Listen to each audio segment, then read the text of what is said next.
Hey, it's Clay, and this will be a video chart on Bitcoin. We will take a look at the 4-hour time frame.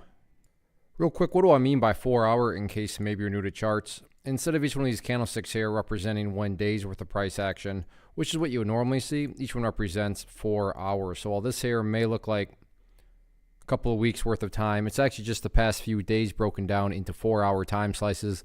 I like to do this time frame. It does a good job of telling the quote-unquote story of the price, and then makes mapping out where levels of support and resistance a bit easier to see. As a friendly reminder, cryptos are open 24/7. So if you're watching this video 15, 20 hours from after I post it, then yeah, the chart is going to look different for you. But my goal here from the presentation standpoint is to keep this video relevant for as long as possible. And I'm going to accomplish that by talking about general levels and then walking you through some questions. And based on how you answer those questions, that'll dictate the current status of the chart. The big level that it was in focus in the video I did on Monday and still is in focus is this red line here at 40.80. But now the focus is kind of transitioned, and it's transitioned just based on a foundational rule in charting, which states when levels of resistance are broken and closed above, you want to see them act as support, which leads into the first question. So let's just use that 15-hour number. If you're watching this video 15 hours from after I've posted it, question number one that you need to ask yourself is nothing complicated, just simply where's the price at relative to 40.80.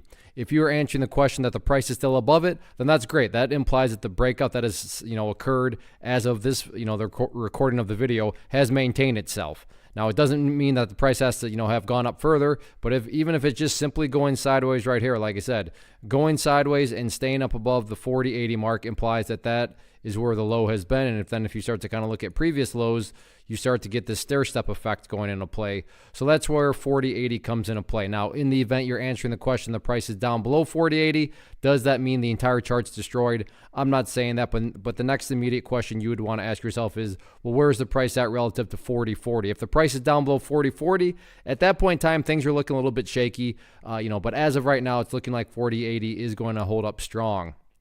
Now, if you were answering the question that the price is still up above 40.80, then there's also the flip side of, and this is where a little common sense comes into play. I mean, if the price is up above it and, the price is just right here, okay, that's good. Like I said, that means the price is, maintaining and is building that higher low. Now, if you're answering the question, the price is all the way up there, well, that would imply that the bulls have continued to build upon this momentum that they seem to be trying to establish right now as of the recording of this video. So like I said, give and take, some common sense and gut instincts comes into play. The common denominator here is, though, just simply where's the price at relative to 40.80. And this is not like some sort of great discovery on my part. Anybody that uses charts, understands charts, is watching that general area and wondering if the price can finally stay up above that mark right there. So again, I'm a little jealous of those of you that get to watch this 15, 20 hours from now, because you're going to have a lot more data on whether or not the price has been able to stay up above 40.80. So let's see how the next 24 hours all play out.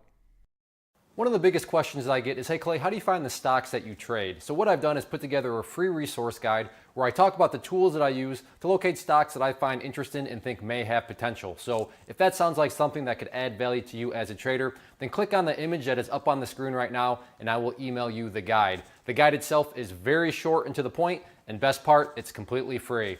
Thanks for watching the video. Let me know if you have any questions.